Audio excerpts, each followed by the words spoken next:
The sea was calm, but England's fate was already sealed, because long before the first sword was raised or the first village burned, something far more dangerous had begun to move across the cold northern waters: intent. In the year 865 AD, the horizon itself seemed to darken as long, narrow shapes emerged from the mist, their carved prows cutting through the waves with quiet confidence. Not the frantic speed of raiders, but the steady advance of an army that knew exactly where it was going. These were Viking longships, low in the water, built for rivers as much as oceans, carrying not dozens, but thousands of hardened warriors. Men who had grown up with the sound of steel and the smell of salt. Men who believed that death in battle opened the gates of Valhalla. To the English villagers watching from the shore, there was something different about this sight, something deeply unsettling. In the past, Vikings had come like storms, violent, sudden, and brief, striking monasteries, stealing gold, and vanishing back into the sea. But this time, the ships did not turn away. They kept coming. They landed. They stayed. This force would later be known as the Great Heathen Army, and it was unlike anything England had ever faced. It was not a single tribe or a seasonal raid, but a massive coalition of Scandinavian warbands, united under powerful leaders and driven by a shared purpose. Among them were the sons of Ragnar Lothbrok, figures already wrapped in legend, men like Ivar the Boneless, whose mind was said to be sharper than any blade, Ubba, fierce and relentless, and Halfdan Ragnarsson, a born commander. Their presence alone carried psychological weight, because Ragnar's name had already spread terror across Europe, and now his sons had come not merely to raid, but to claim. This army brought with it supplies, livestock, craftsmen, and families, a clear signal that this invasion was meant to last. They were not hunting treasure, they were hunting land. At that moment, England was dangerously unprepared for such an enemy. It was not a united nation, but a fractured collection of rival kingdoms: Northumbria, Mercia, East Anglia, and Wessex, each ruled by its own king, each suspicious of the others, and each more concerned with internal disputes than with an external threat. The Vikings understood this weakness with terrifying clarity. They had studied England's divisions, its slow communication, and its lack of coordinated defense. While English rulers argued and hesitated, the Great Heathen Army moved with purpose, choosing its landing sites carefully and advancing inland with discipline and patience. There was no reckless charge, no wasted energy, only the quiet certainty of men who believed the gods themselves had chosen this moment. To the monks and farmers who watched smoke rise from distant villages, it felt as though the world they knew was ending, not with thunder, but with a slow, unstoppable march. Churches that had stood for generations suddenly felt fragile. Kings who had ruled with confidence now seemed small, and the old rhythms of English life began to crack under the weight of approaching war. Rumors spread faster than armies. Tales of entire towns wiped out, of warriors who laughed in battle, of leaders who feared neither man nor God. Fear itself became a weapon, moving ahead of the Viking ranks and weakening resistance before a single blow was struck. The Great Heathen Army had arrived at the perfect moment, when England was divided, complacent, and unaware that the age of small raids was over. This was the beginning of something far greater and far darker than anything that had come before, the opening chapter of a conflict that would reshape England's history forever. The storm from the north was no longer a warning on the horizon. It had made landfall, and from this moment on, nothing in England would ever be the same. The first kingdom to collapse under the weight of the Great Heathen Army was Northumbria, and its fall was as much the result of English weakness as Viking strength, because when the invaders arrived, the kingdom was already tearing itself apart from within. Two rival kings claimed the throne, their supporters locked in bitter civil war, draining men, resources, and morale at the very moment unity was needed most. The Vikings saw opportunity in this chaos and moved with ruthless precision, marching toward York, the political and economic heart of Northumbria, a city whose walls had once symbolized stability and power. When the English factions finally realized the scale of the threat and attempted to unite against the common enemy, it was a desperate and disorganized effort, formed too late and driven by fear rather than strategy. The Great Heathen Army met them outside York and crushed them, their disciplined shield walls breaking the English lines, their axes and spears turning panic into slaughter. York fell, and with it the authority of Northumbria, sending a chilling message across the rest of England that even its strongest kingdoms could be shattered in a single campaign.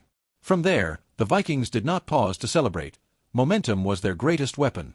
They turned their attention to East Anglia, a smaller and less militarized kingdom whose king, Edmund, initially chose submission over destruction. He offered horses, silver, and provisions, hoping to buy peace and spare his people the horrors already witnessed in the north.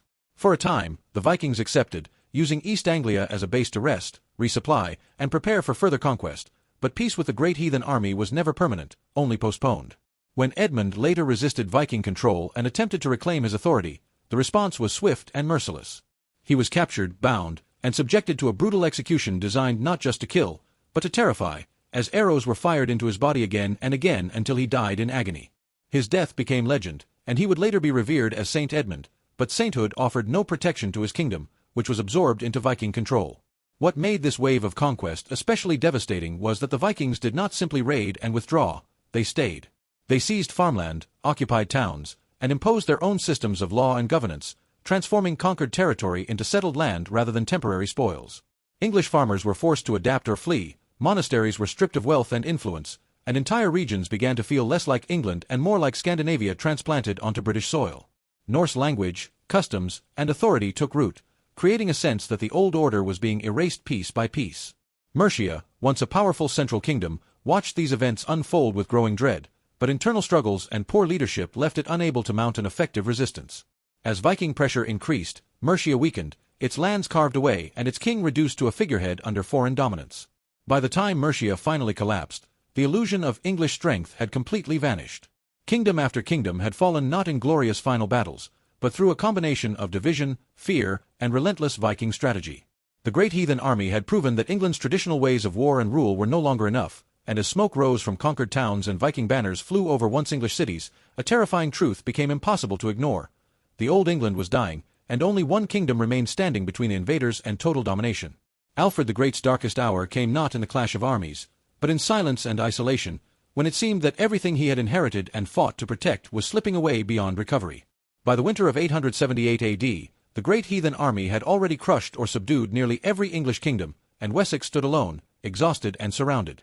Viking leader Guthrum understood that a single decisive blow could end English resistance forever, and he struck with devastating timing, launching a surprise winter attack when Alfred's forces were scattered and unprepared. Viking warriors stormed through Wessex settlements, burning estates, killing defenders, and spreading terror faster than messengers could carry warnings. Alfred was forced to flee, abandoning royal halls and strongholds, escaping with only a small band of loyal followers, reduced from a king to a hunted man. He found refuge in the marshlands of Athelney, a desolate landscape of water, reeds, and mud, where survival itself was a daily struggle. In those swamps, Alfred's situation appeared hopeless. His army was broken, his authority questioned, and many believed Wessex had already fallen in all but name. Yet it was in this isolation that Alfred began to transform defeat into strategy. Rather than surrendering to despair, he studied the enemy who had overwhelmed England for more than a decade, recognizing that the Vikings' greatest strengths, mobility, surprise, and unity, could be challenged with preparation and adaptation. From hidden bases in the marshes, Alfred sent out messages to loyal nobles and warriors, slowly gathering support from men who had not lost faith, men willing to risk everything for the survival of their kingdom. He reorganized his forces, training them to fight with discipline and coordination, emphasizing defense as much as attack, and preparing for a confrontation that would not be rushed or reckless. Alfred also understood that England could not survive repeated invasions without structural change, and even before victory was assured, he began to imagine a different kind of kingdom, one built on permanent defenses rather than temporary armies. When the time was right, Alfred emerged from hiding and called his supporters to rally, drawing men from across Wessex who answered not out of confidence, but out of desperation and loyalty. The confrontation with Guthrum's army at the Battle of Edington was brutal and decisive, as shield walls collided and the fate of England hung on the outcome of a single struggle. Against expectations, Alfred's forces held their ground, wearing down the Vikings and breaking their momentum, turning years of fear into a moment of resistance that reshaped history. Guthrum was forced to surrender, marking the first time the Great Heathen Army had been truly checked in England. The aftermath of victory was just as significant as the battle itself, because Alfred chose consolidation over revenge, demanding not total destruction but submission and transformation. Guthrum accepted baptism into Christianity, symbolizing not just a personal change, but a political reality in which Viking power could be absorbed and controlled rather than endlessly fought. The treaty that followed divided England, recognizing Viking rule over vast northern and eastern territories while securing Wessex as the heart of a surviving English kingdom. Although Alfred had saved Wessex from destruction, the cost was permanent division, a landscape reshaped by compromise and necessity. The Great Heathen Army had not been annihilated, but it had been stopped, and in doing so, it forced Alfred to redefine what England could be. From the ruins of near-total defeat emerged a new model of kingship, one forged by crisis, adaptation, and resilience, proving that even in its darkest hour, England could still find the strength to endure. The Vikings never truly disappeared from England, because conquest does not always end with departure. Sometimes it reshapes a land so deeply that its influence becomes permanent. After the wars of the Great Heathen Army, the map of England had been altered beyond recognition, divided by borders that reflected not ancient traditions but the outcome of brutal survival. The Danelaw, stretching across much of the north and east, stood as a living reminder that England had been forced to share its future with its former enemies. In these regions, Viking settlers farmed the land, raised families, and governed communities according to Norse customs and laws, blending their identity with that of the local population. Over time, bloodlines mixed, and distinctions between invader and native slowly blurred, creating a society shaped by both Saxon resilience and Scandinavian strength. This blending left marks that remain visible even centuries later, embedded in the very language spoken across England. Everyday words such as law, sky, husband, and knife entered English speech from Old Norse, not as foreign additions but as essential parts of daily life, while place names ending in by, Thorpe, and Thwaite still trace the paths of Viking settlement across the countryside. Yet the Viking legacy was not limited to words and names. It transformed how England understood power, defense, and unity. The terror unleashed by the Great Heathen Army forced English rulers to abandon old assumptions and develop new systems of protection, leading to fortified towns, organized militias, and a permanent awareness of external threat. Fear became a teacher, and through it, England learned the necessity of coordination and shared identity. The experience of near-total collapse pushed English leaders to think beyond local loyalties and recognize the value of a unified response to danger, laying the groundwork for the eventual emergence of a single English kingdom.